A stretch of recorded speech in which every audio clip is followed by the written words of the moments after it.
Colombian shot dead in what police suspect to be an illegal drug running operation. Good evening and welcome to Primetime News. A special welcome to our viewers on TVJ International in the Cayman Islands and online at onespotmedia.com. I am Carrie Simpson. Also this evening, Chinese nationals charged for breaches of the Sugar Industry Control Act and disaster waiting to happen. Medical waste pileup still a concern for local authorities in St. Catherine. Now there's also sports and weather in this newscast, so do stay with us. The news in detail right after the break.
Brought to you by... Say yes to the new onion ring zinger from KFC.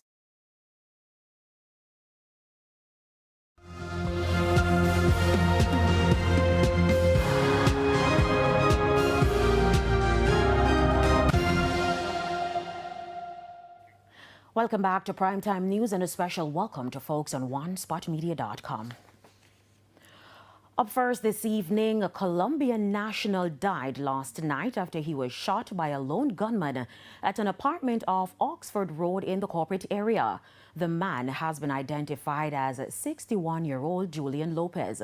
Police reports are that about 9:40 p.m., Mr. Lopez left his room at the Kensington Apartments and went downstairs to the entrance.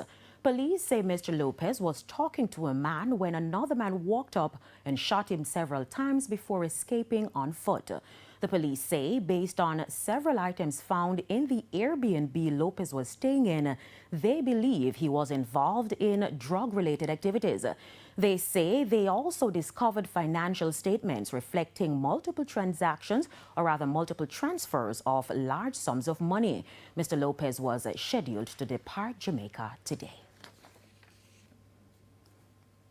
Opposition spokesman on human rights Isaac Buchanan says he is disappointed in National Security Minister Dr. Horace Chang's comments dismissing the need for police officers to wear body-worn cameras on operations. The camera acts as the eye and the justice for all.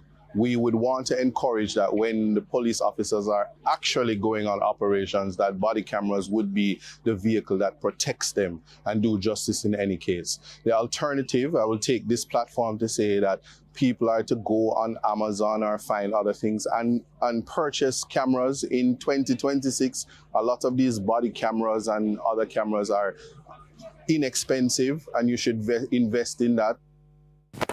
Dr. Chang, who was speaking to journalists at the post-cabinet press briefing on Wednesday, described camera usage in targeted operations as impractical and said they'd better serve traffic police who are constantly interacting with the public. The comments have drawn the fury of the Independent Commission of Investigations, INDICOM, which has been reporting a sharp increase in the number of fatal police shootings and assaults.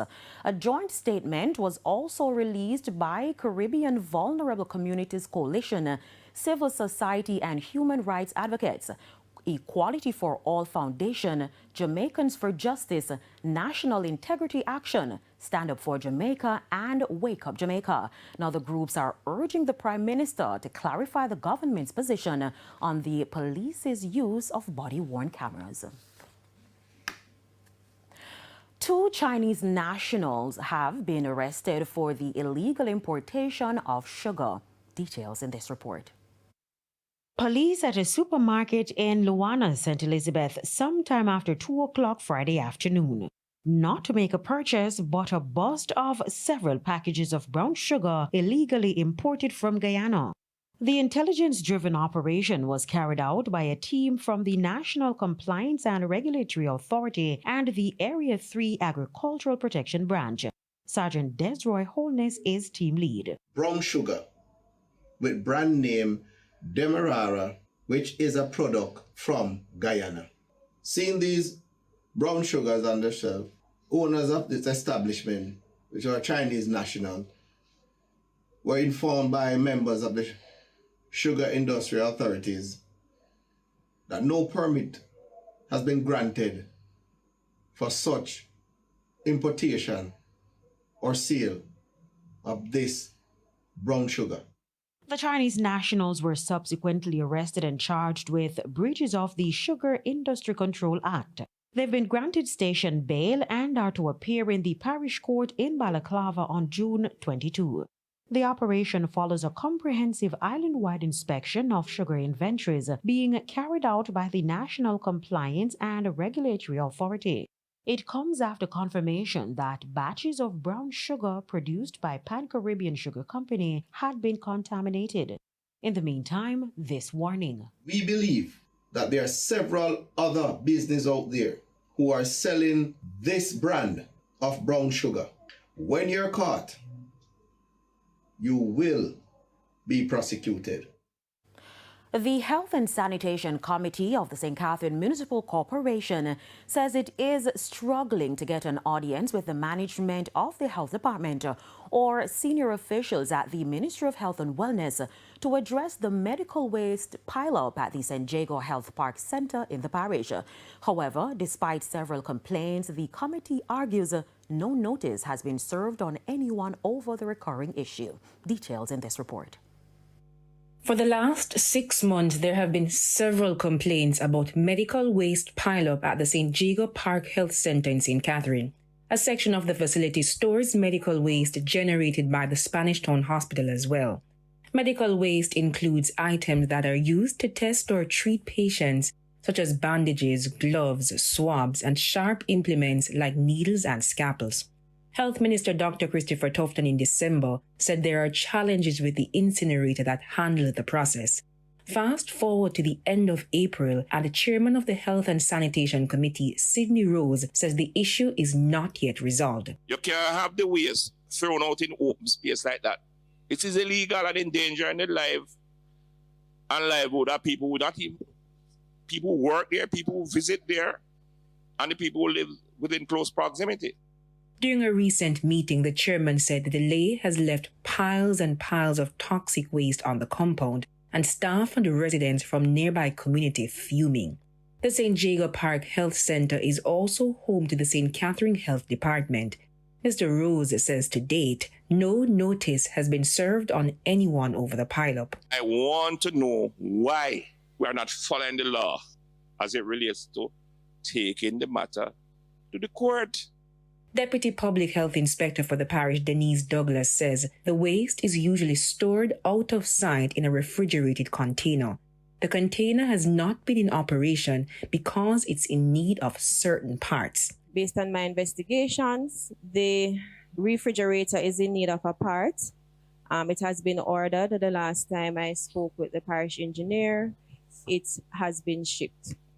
The committee has described the persistent issue as a disaster waiting to happen. You know, Mr. Chairman, we want to pen a serious letter to Mr. Tufton. Jamila Maitland, TVJ News. A solar power system is expected to reduce the vulnerability of a coral restoration program based at the Alligator Head Foundation in Portland. As Krista Campbell reports, the national project was threatened after power cuts during the recent hurricane. A coral reef nursery at the Alligator Head Foundation in Portland that requires around-the-clock electricity to keep the baby corals alive. These corals need to be under constant monitoring to keep the water temperature constant, the nutrient levels within the water constant, as well as supplying them with artificial currents to imitate the conditions that they would experience out at sea. The juvenile coral reefs are part of a national program to restore one species of coral reefs that's at risk of going extinct because of things like bleaching caused by warmer sea temperatures. But the recent hurricane threatened the success of that coral restoration program. The issue that we're having in Melissa, or post-Melissa especially, we didn't have anybody to be coming to the foundation to fill up the generators and to make sure that the tanks are on, because understandably we all have our own families as well, responsibilities, safety. So that is when we realized that it was necessary. It wasn't just needed as an option, it was critical to keep the animals alive. The German government, which is already funding the coral restoration program under the Nature Conservancy's Coral Carib initiative, fronted $3.4 million for the solar system. It includes 36 solar panels and 4 backup batteries. In Germany, we don't have your sun. Our sun is not that strong, only in the summer months. And we don't have everywhere the same kind of wind. But last year, in average, our renewable energy covered 60% of our electricity market. In the summer months, June, July, August, when we have this kind of weather conditions you have all year round, we go over 90%. The German ambassador to Jamaica stressed the importance of renewable energy in reducing electricity costs, even as the Alligator Head Foundation noted it might still be reliant on power supply from the Jamaica Public Service. Our batteries do have the capacity to run the facility for 2 days without sunlight. However, beyond 2 days, the output of the batteries would decrease beyond suitable levels for us to maintain our operation, which is why we're still attached to the grid. And in addition to still being attached to the grid, we still have a backup generator here at the facility. Krista Campbell, TVJ News. A renewed call tonight for stronger partnerships and sustained support for vulnerable nations as leaders reflect on the impact of Hurricane Melissa and the road to recovery. Anthony Lugg has that story. The British High Commission and the International Federation of Red Cross and Red Crescent Societies closing out the Hurricane Melissa Recovery Conference, an event which was focused on rebuilding after the hurricane. And it's all too easy to talk about the numbers, the economic impact, the number of rooms missing. But ultimately, it was about people. People whose lives were devastated within a 24-hour window. And we should never forget that. The event, which brought together government officials, development partners, and humanitarian agencies, saw speakers highlighting the role of volunteers in sections of St. Elizabeth, Westmoreland, and other parishes. The IFRC Secretary General addressed the issue. Each and every one of them had lost something during Melissa. Each of them. A number of them still do not have their houses built. But they show up every day. Foreign Affairs Minister Kamina Johnson-Smith, while commending the IFRC for their efforts and support in the wake of increasingly severe storms, issued a warning. And all of this is a sharp reminder of the extreme vulnerabilities faced by small island developing states like ourselves, and the extreme vulnerabilities of people in this wider and unmeasured and unmeasurable strength of Mother Nature. It is precisely within this context that partnerships are so very critical. Meanwhile, experts have warned that smaller developed nations should brace for extreme weather events as water temperatures continue to rise. Minister Johnson Smith insists the government has taken note. Having moved beyond immediate relief today, however, the country's comprehensive recovery process is focused not only on restoring what was lost, but we are now focused on building back stronger and more resilient based on the principle of building forward better, creating a future defined by greater resilience, stronger systems, and renewed opportunity for our people. And we head to another break, but do stay with us. More local stories when we return.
Welcome back. We are continuing the news.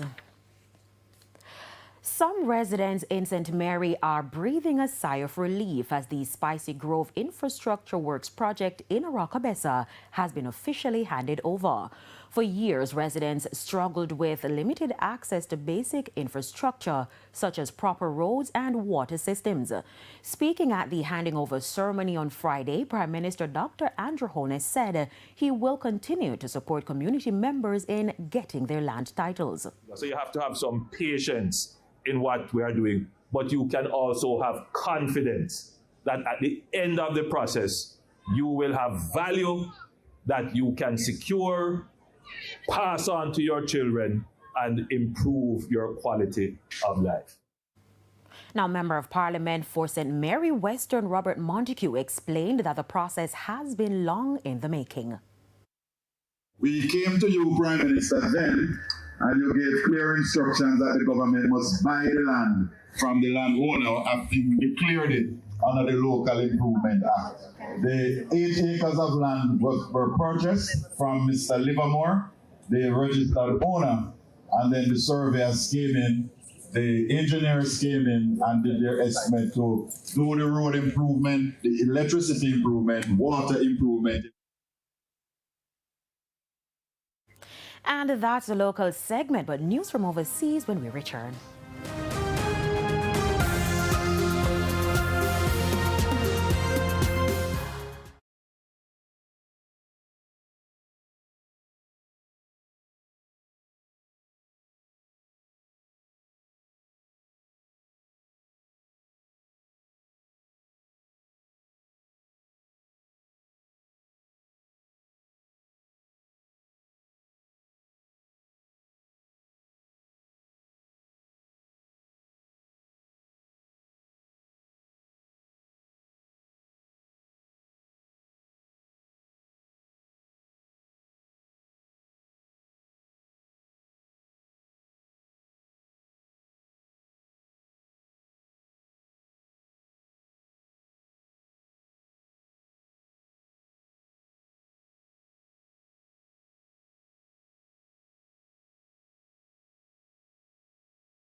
news from overseas, the United States military says it has conducted another deadly strike against an alleged drug trafficking boat. U.S. Southern Command said it struck a vessel in the Eastern Pacific, killing 2 people. No U.S. personnel were harmed. The strike is part of the Trump administration's Operation Southern Spear, aimed at making a dent in narcotics trafficking. Since the initiative began last September, more than 180 people have been killed in strikes on suspected drug boats. And the Primetime News package continues with sports after the break.